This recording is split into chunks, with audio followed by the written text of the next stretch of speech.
প্রিয় সাংবাদিক ভাইরা, আসসালামু আলাইকুম। আপনাদেরকে এবং আপনাদের মাধ্যমে প্রিয় দেশবাসীকে আমি আবারও আজকের পবিত্র ঈদুল ফিতরের ঈদ শুভেচ্ছা জানাচ্ছি। ঈদ মোবারক।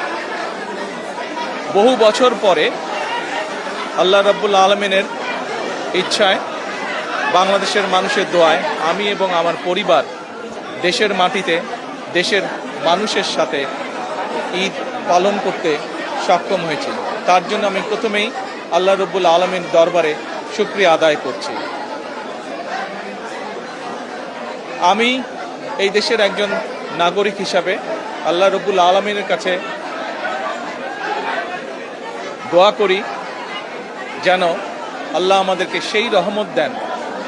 আজ এই ঈদে বাংলাদেশের মানুষ যতটা নির্বিঘ্নে বা যতটা শান্তিতে ঈদ উদযাপন করতে সক্ষম হয়েছে, ইনশাল্লাহ ভবিষ্যতের ঈদগুলোতে যেন আরও বেশি শান্তিপূর্ণভাবে আমরা ঈদ উদযাপন করতে সক্ষম হই, দেশের সকল শ্রেণী পেশার মানুষকে সাথে নিয়ে। একই সাথে আসুন এই ঈদে আল্লাহ রাব্বুল আলামিনের কাছে আমরা রহমত চাই, যেন আল্লাহ আমাদেরকে সেই রহমত দেন যাতে করে আমরা বাংলাদেশের মানুষের সেই প্রত্যাশিত সেই বাংলাদেশকে ধীরে ধীরে গড়ে তুলতে পারি। আজকের এই ঈদের দিনে দেশবাসীর কাছে আমি দোয়া চাই। একই সাথে দেশবাসীর কাছে আমি অনুরোধ জানাবো যে আপনাদের সহযোগিতা যদি থাকে, ইনশাল্লাহ আপনাদের এই নির্বাচিত সরকার দেশকে আপনাদের চাওয়া অনুযায়ী দেশ গঠনের কাজে সর্বোচ্চ শক্তি দিয়ে চেষ্টা চালিয়ে যাবে। সকলকে আমি আবারও ঈদের শুভেচ্ছা জানাই। সকলে, দেশের সকল মানুষ, দল মত নির্বিশেষে সকল মানুষ ইনশাল্লাহ ভালো থাকবেন, সুস্থ থাকবেন।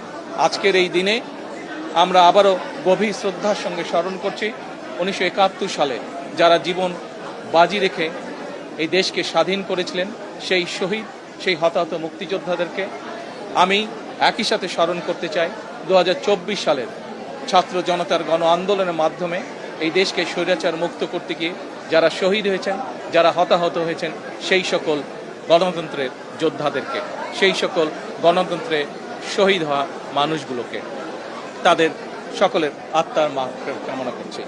সকলকে আবারও ঈদের শুভেচ্ছা। ঈদ মোবারক। আসসালামু আলাইকুম।